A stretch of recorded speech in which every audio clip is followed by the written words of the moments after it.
오늘은 6째 시간입니다. 6주. 오늘은 셋째, 넷째 교리를 같이 묶어서 배우는데요. 오늘하고 다음 주에 이어서 셋째, 넷째 교리를 같이 배우도록 합니다.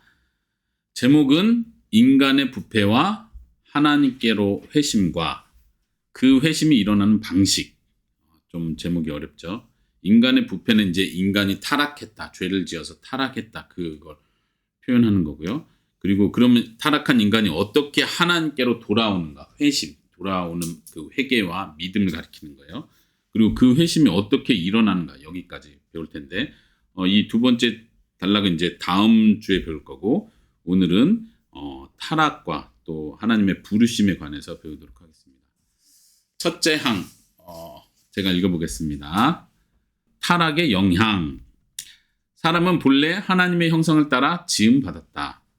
하나님께서 그 사람, 그의 총명은 창조주와 영적인 일들에 대한 참되고 건전한 지식으로 사람, 그 마음과 뜻은 정직으로 그의 모든 심정은 순수로 단장해 주셨다. 하나님께서 사람을 그렇게 해주셨다는 거예요.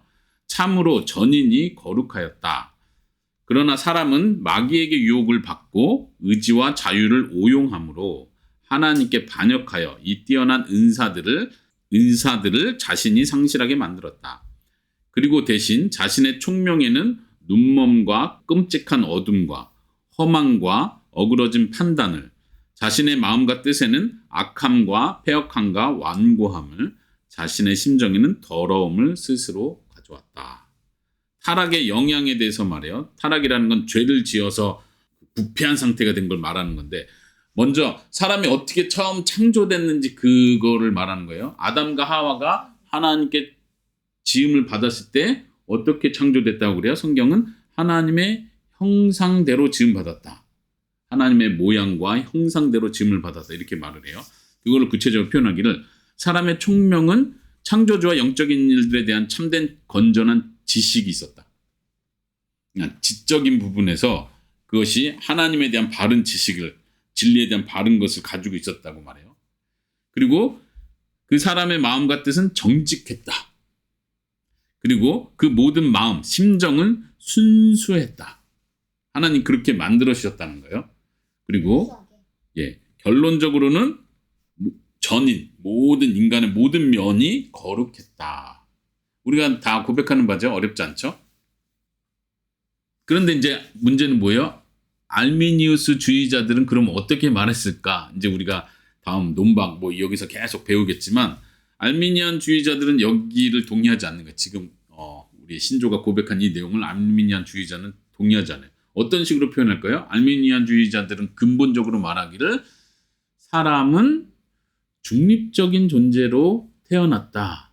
그러니까 알미니우스 주의자들은 말하기를 중립적이다. 이 표현은 어떤 면에서 우리 정통 교리를 믿는 우리들도 똑같이 고백하는 거예요. 그러니까 순종할 수도 있고 불순종을 선택할 수도 있고, 이런 면에선 아담과 하와는 중립적으로 태어난 건 맞아요. 그런데 지금 우리가 고백하는 건 뭐예요?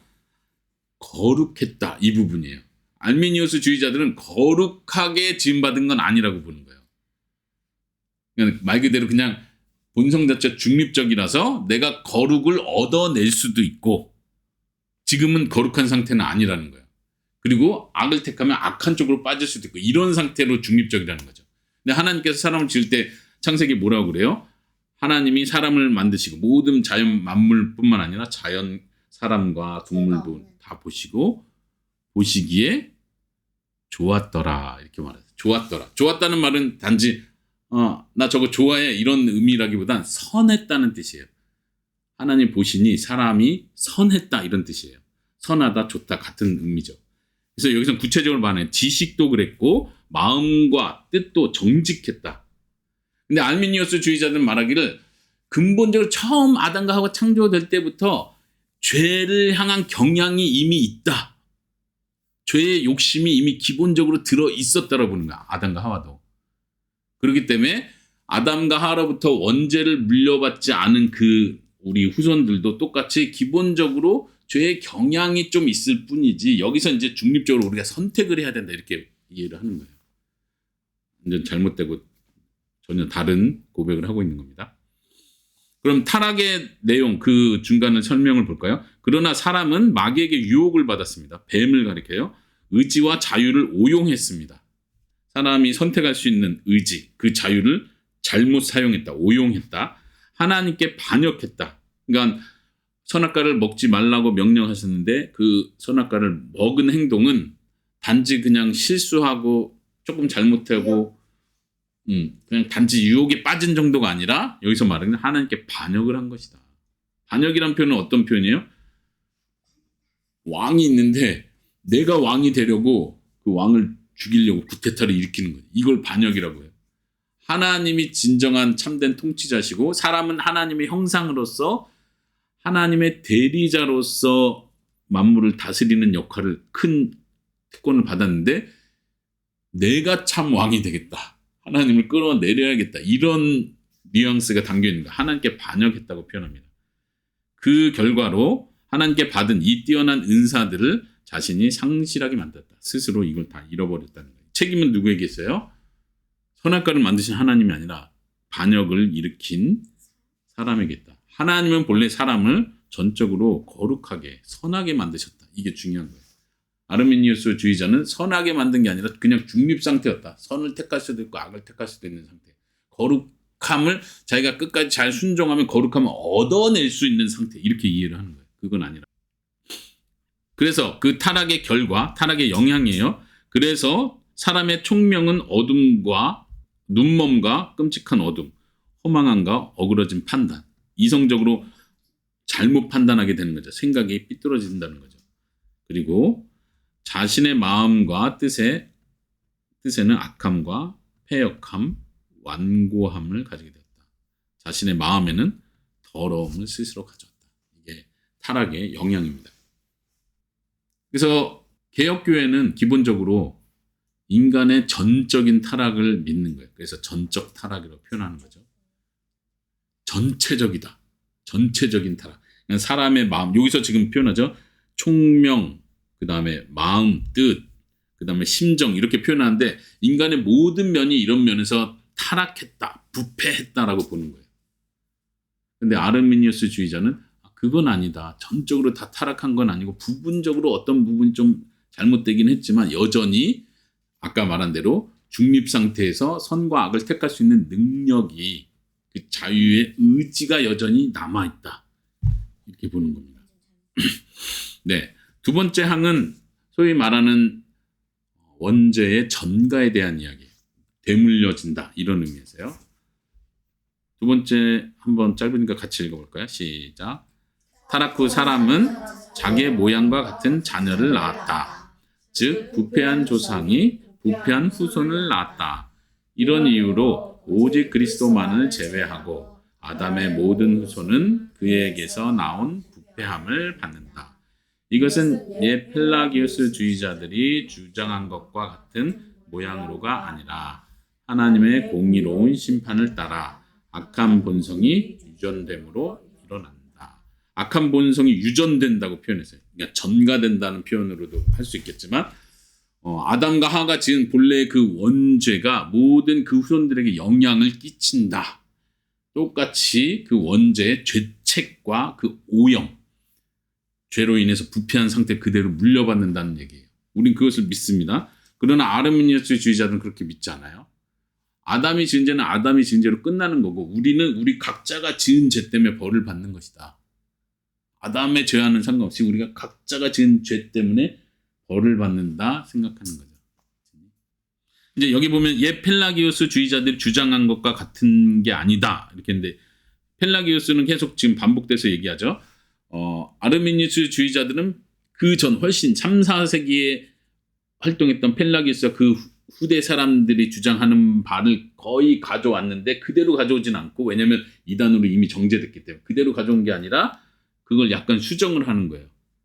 예를 들면 펠라기우스는 하나님의 은혜 없이도 우리는 선을 택할 수 있다. 이 정도로 말했다면 아르미니우스 주의자는 아니다. 하나님의 은혜 절적으로 필요하다. 은혜 없이는 불가능하다. 이렇게 얘기하는 거예요. 그러니까 펠라기우스를 수정한 것 같아요. 맞는 말인 것 같아요. 더. 근데 여기서 그 원죄를 물려받는 것 관련해서 펠라기우스 주의자들은 주장하기를 원죄를 물려받지 않고 단지 사람은 부모들의 악한 행동을 본받는 거다. 이렇게 이해를 하는 거예요. 그러니까 유전으로서 물려받는 그런 개념이 아니라 부모가 악을 행하는 걸 자꾸 아이들이 보니까 자기도 악을 행하는 것 뿐이다. 부모가 옳고 선하게 계속 살았으면 아이도 그 본을 받아서 선한 아이로 자랄 수 있다. 그 정도 조상에게 영향을 받는 그 정도지 유전적으로 본래 죄 본성이 내 속에 생기는 건 아니다. 이 정도로 본 거예요. 그러니까 지금 이 교리는 신조는 말하기를 펠라기우스들이 주장한 것과 같지 않다. 우리가 믿는 것은 이건 하나님의 공의로운 심판이다.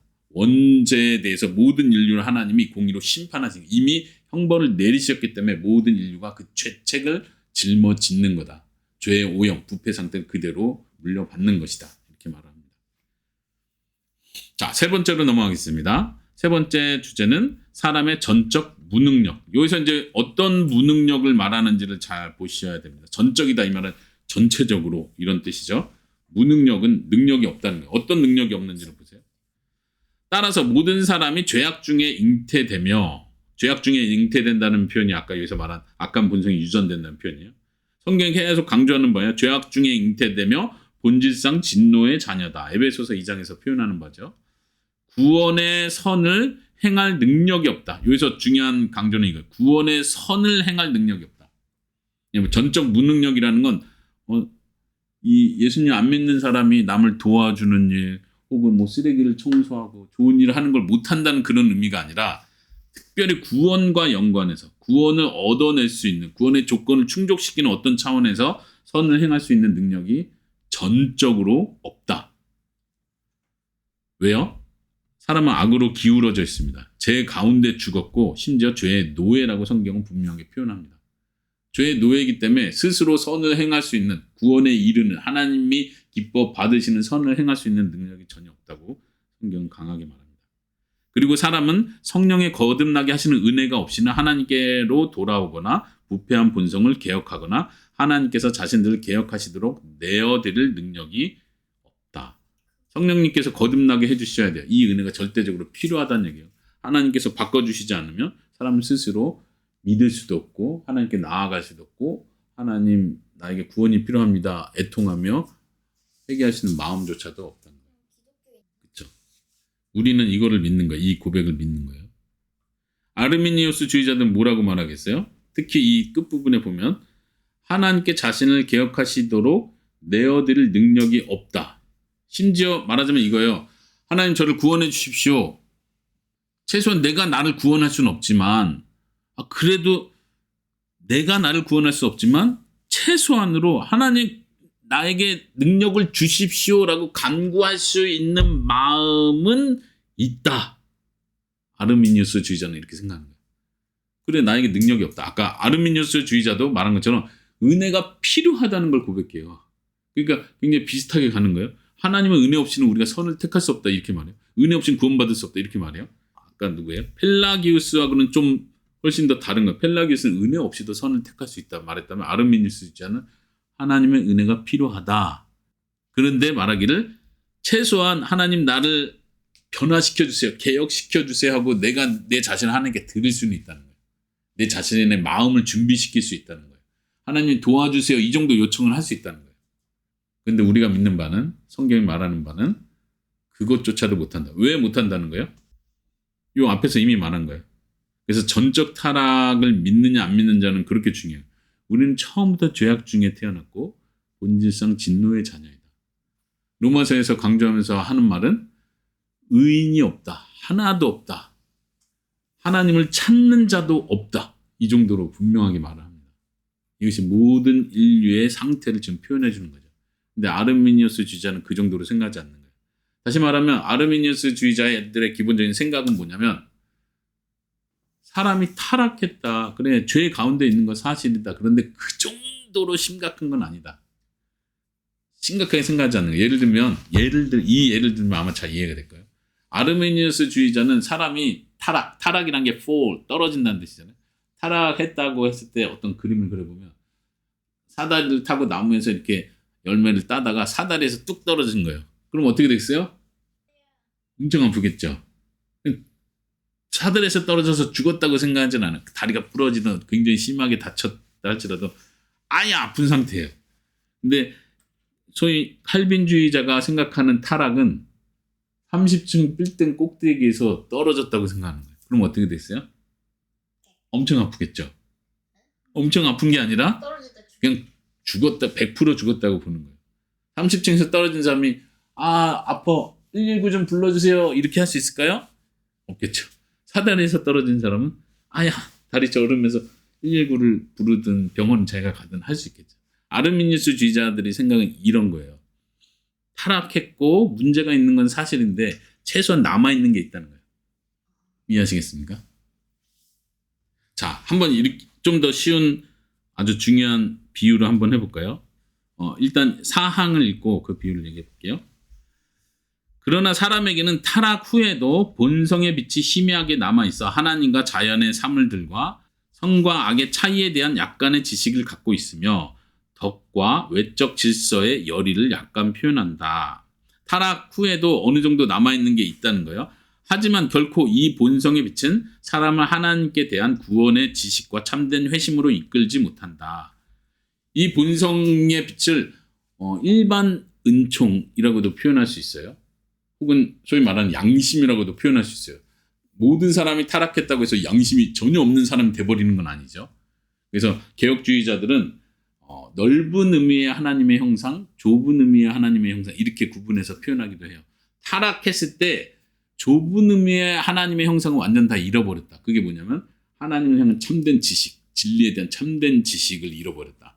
참된 거룩함을 잃어버렸다. 그 다음에 참된 의를 잃어버렸다. 이거는 사람이 스스로 더 이상 남아있는 게 아무것도 없는 거예요. 참된 그 의와 진리, 거룩이 남아있지 않다고 보는 거예요.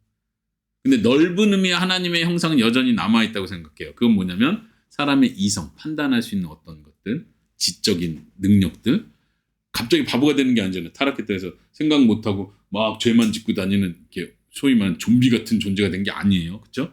죄의 노예가 되고 타락했다고 해서 좀비 같은 존재는 맨날 사람 죽이고 다니는 존재가 된 게 아니에요.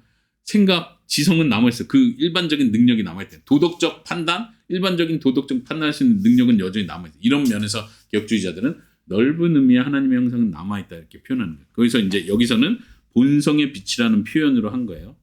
그러니까 어떤 신학적인 용어라기보다는 그런 여전히 하나님께서 주신 일반적인 은총을 표현하는 거라면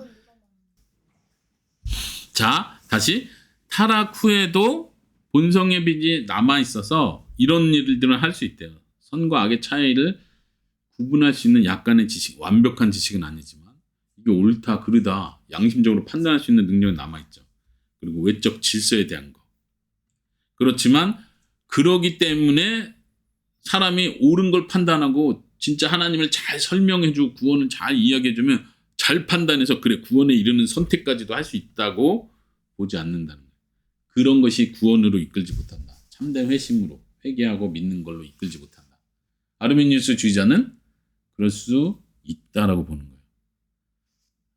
사람 안에 여전히 착한 마음이 남아있기 때문에 그 마음을 잘 개발시키고 교육하고 훈련시키고 어릴 때부터 잘 이렇게 신앙으로 키우면 스스로 옳은 것, 구원을 선택할 수 있는 능력이 충분히 있다고 보는 거예요.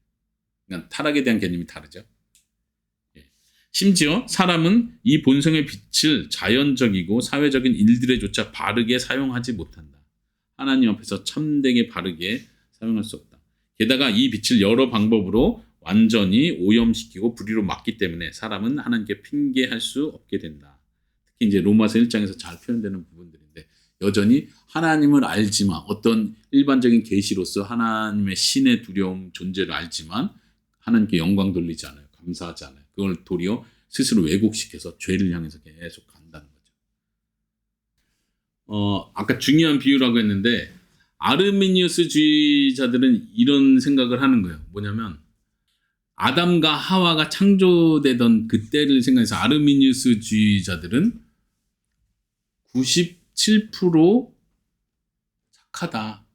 그러나 여전히 3% 정도는 악한 본성이 남아있다. 아까 아르미니우스주의자들은 아담과 하와가 처음 중립적이지만 죄의 본성을 가지고 있다고, 죄의 욕심을 가지고 있다고 표현했잖아요.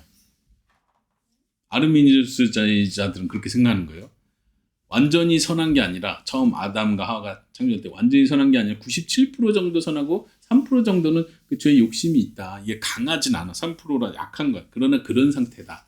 그러기 때문에 얼마든지 선을 택할 수 있는 거예요. 왜냐면 97%가 그래도 선하니까.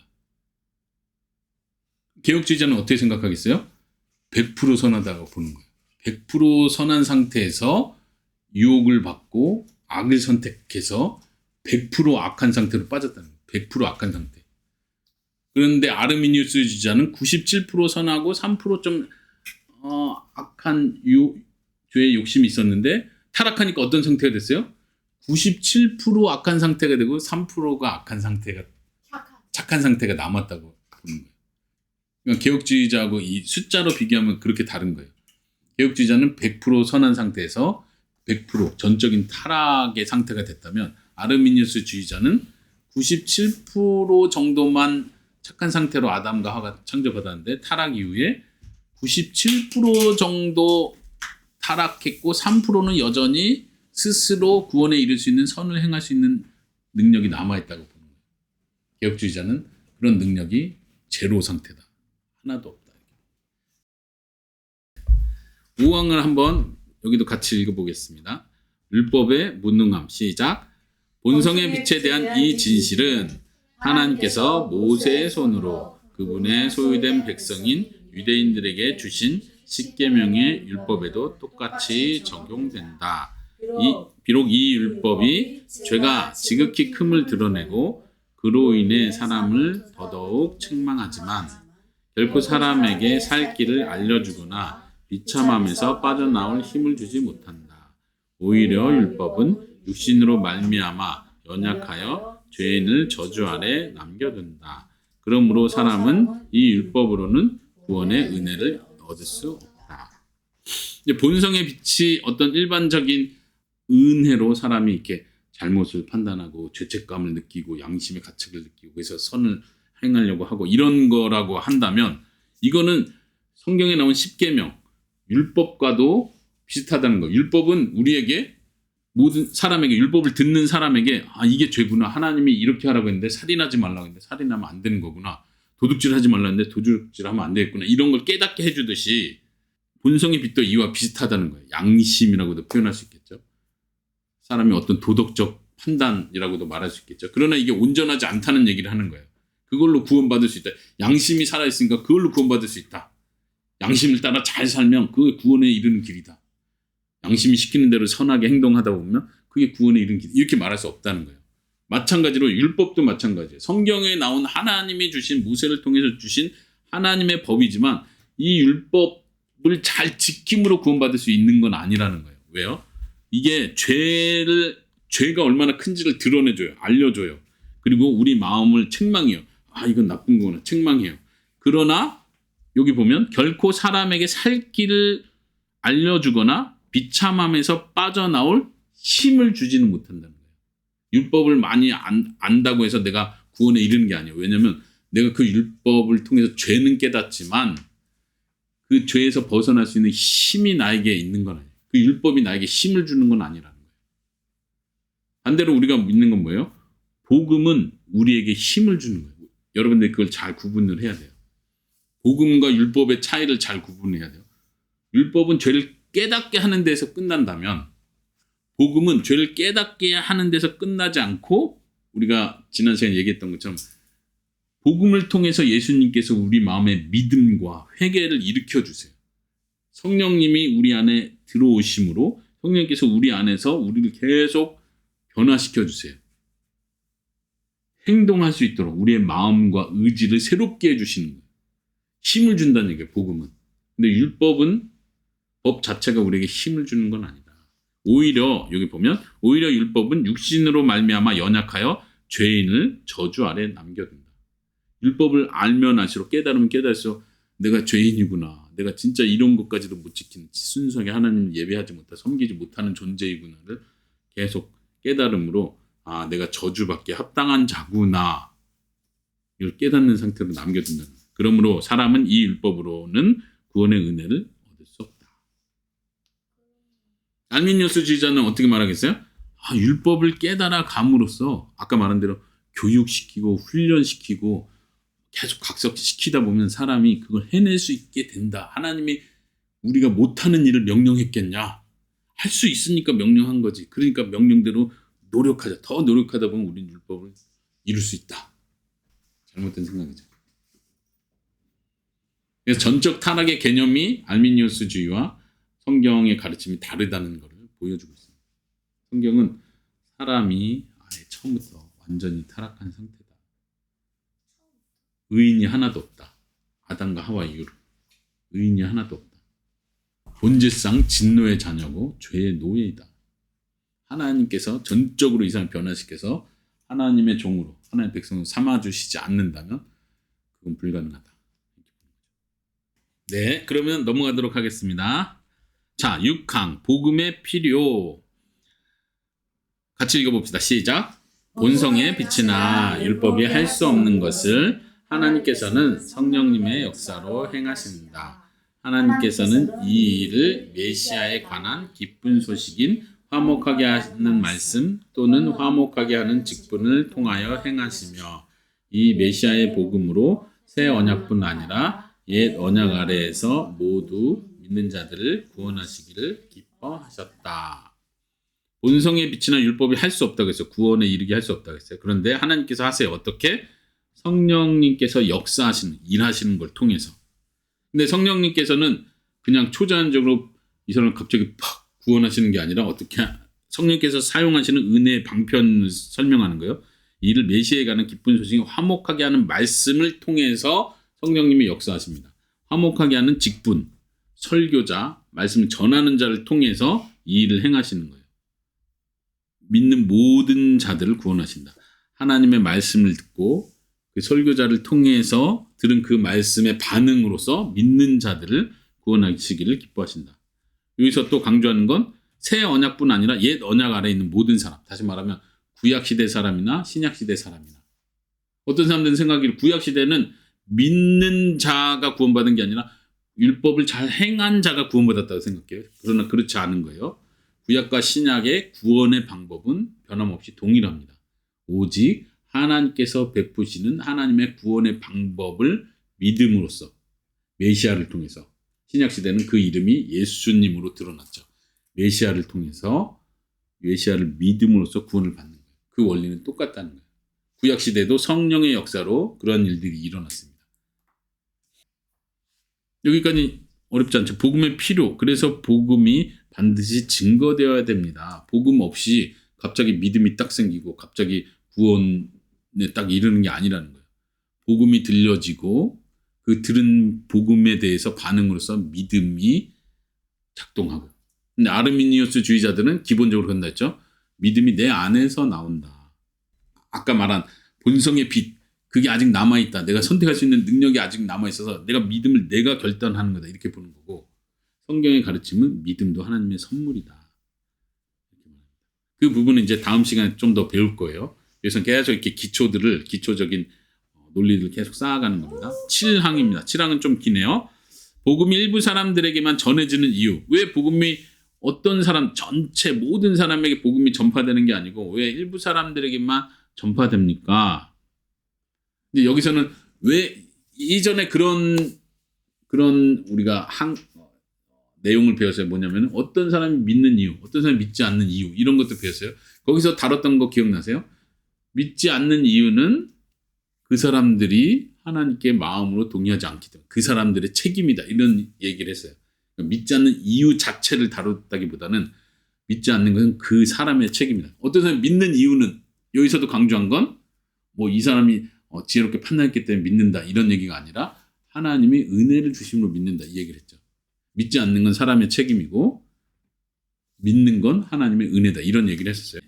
이제 다음 시간에 배울 거는 부르심을 받는 사람들 중에 어떤 이들이 하나님의 부르심에 응답해서 나오지 않는 이유. 10항에서는 어떤 사람은 부르심을 받는데 그 사람들이 부르심에 반응해서 나오는 이유. 여기서 똑같이 그걸 강조할 거예요. 사람의 책임이고 반대로 하나님의 은혜다. 여기서는 다시 봅시다. 복음이 일부 사람에게 전해지는 이유 한번 읽어볼게요.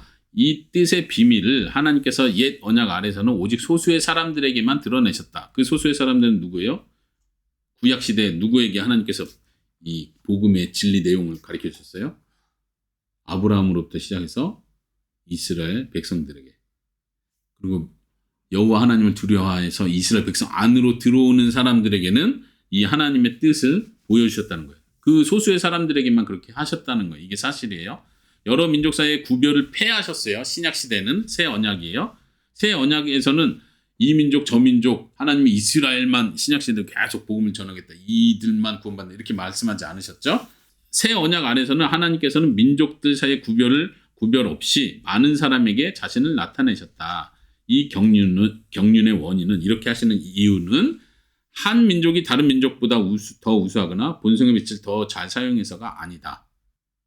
개인적으로도 그래요. 이 사람이 믿는 이유는 이 사람이 더 믿음이 좋고 순수하고 더 착하기 때문이 아니다.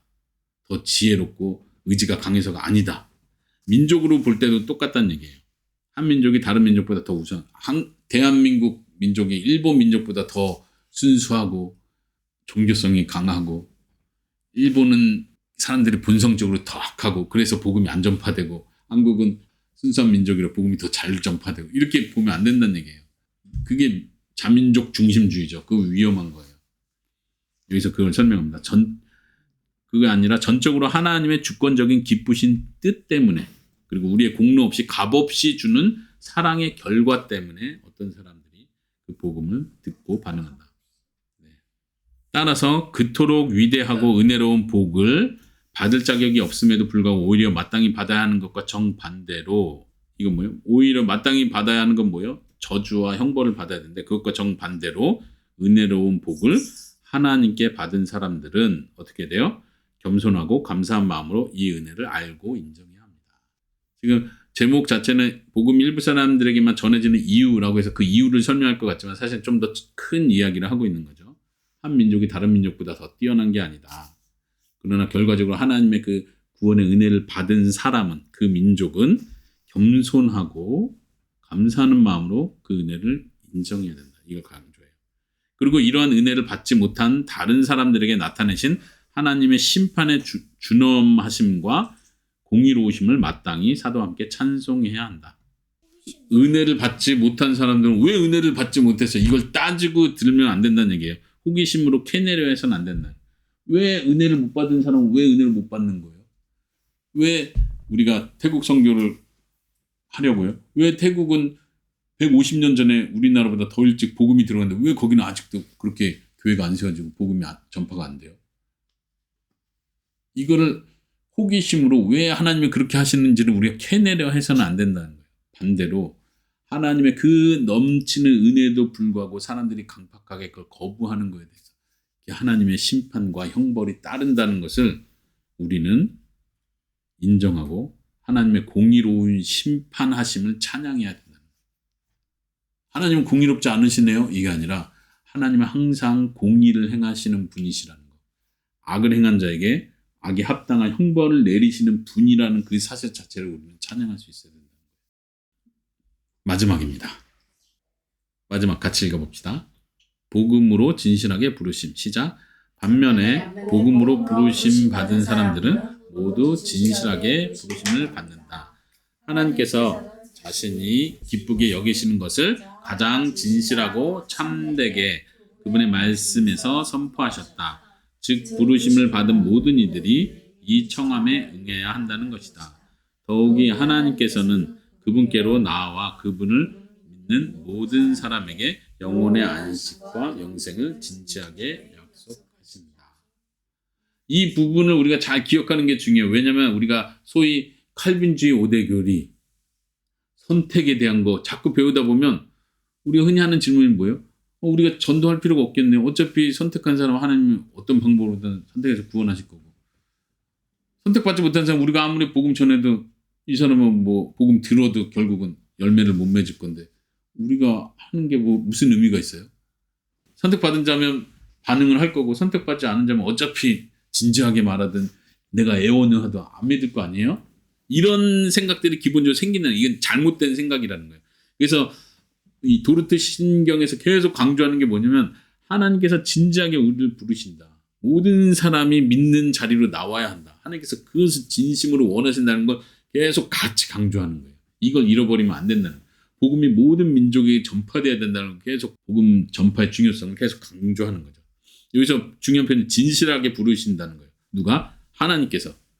알미니우스 주의자들은 생각하기를 하나님께서 어떤 사람을 이미 선택하셨고 어떤 사람을 이미 형벌 주기로 했으면 하나님께서 모든 사람을 향해서 회개해라, 모든 사람을 향해서 믿어라 하시는 말씀이 진짜일 수 없다.